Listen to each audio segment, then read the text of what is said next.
কিসের মধ্যে কি পান্থাবাতে গিয়ে যাই হোক, ক্রিকেট কন্ট্রোল বোর্ড কিভাবে আসলো মাননীয় স্পিকার? আমরা এখানে কোনো বাপের দোয়া মায়ের দোয়া করি না। এখন এতদিন পর্যন্ত শুনতাম মায়ের দোয়া পরিবহন আছে, আজকে মাননীয় সদস্যের কল্যাণে দেখলাম বাপের দোয়া কমিটিও আছে। মাননীয় স্বরাষ্ট্রমন্ত্রী। মাননীয় স্পিকার, আপনাকে ধন্যবাদ। এখন কিসের মধ্যে কি পান্থাবাতে গিয়ে যাই হোক, মাননীয় স্পিকার, আমাদের উত্থাপন করার বিষয়টা হচ্ছে জুলাই গণ-অভ্যুত্থানে অংশগ্রহণকারীদের সুরক্ষা দেওয়ার জন্য, সাংবিধানিক এবং আইনি সুরক্ষা দেওয়ার জন্য। সেটা জাতীয় দাবিতে পরিণত হয়েছে, জুলাই যোদ্ধাদের দাবি ছিল।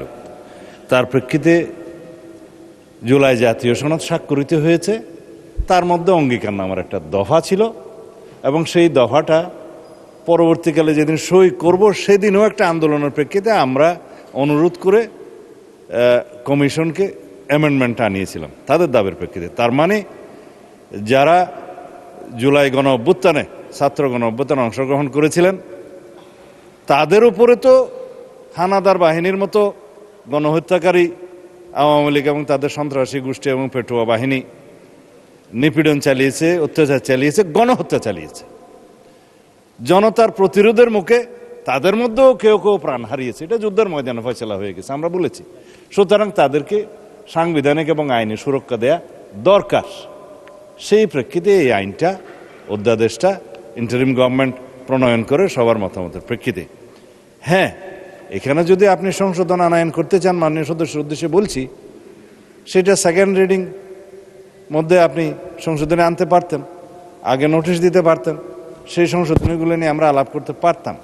সেটা এক্সট্রা স্টেজ। এখন বিল উত্থাপনের পরে বা উত্থাপনের অনুমতি চাওয়ার পরে আপনি পারেন বিধি মোতাবেক ৭৪, ৭৫, ৭৬ বিধিতে পারেন, কিন্তু এর প্রেক্ষিতে আমার যে জবাবগুলো আজকে দিতে হবে ফর রেকর্ড, সেই জবাবগুলো আমার বলা উচিত, জবাব দেওয়া উচিত।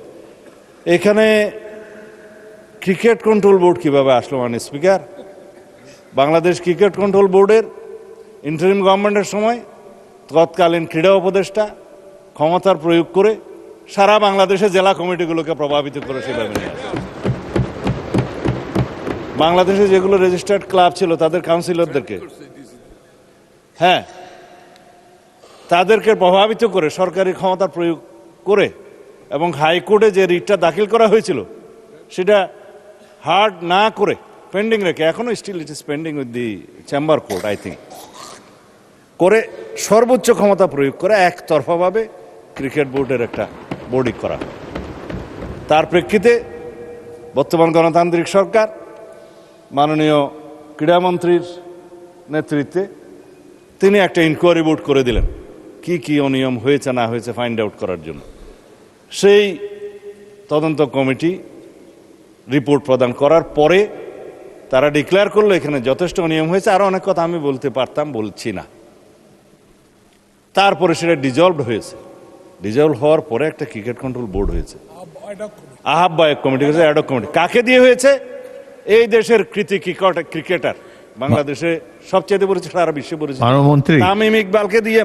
মাননীয় স্পিকার, আমি জানি আপনার সময় নষ্ট করছি, কিন্তু ফর রেকর্ড আপনি জুলাই অভ্যুত্থান সুরক্ষা এটার উপর বলেন। ক্রিকেট কন্ট্রোল বোর্ডের, ক্রিকেট বোর্ডের অ্যাডক কমিটিটা করা হয়েছে। আমরা এখানে কোনো বাপের দোয়া মায়ের দোয়া করি না। এখন এতদিন পর্যন্ত শুনতাম মায়ের দোয়া পরিবহন আছে, আজকে মাননীয় সদস্যের কল্যাণে দেখলাম বাপের দোয়া কমিটিও আছে।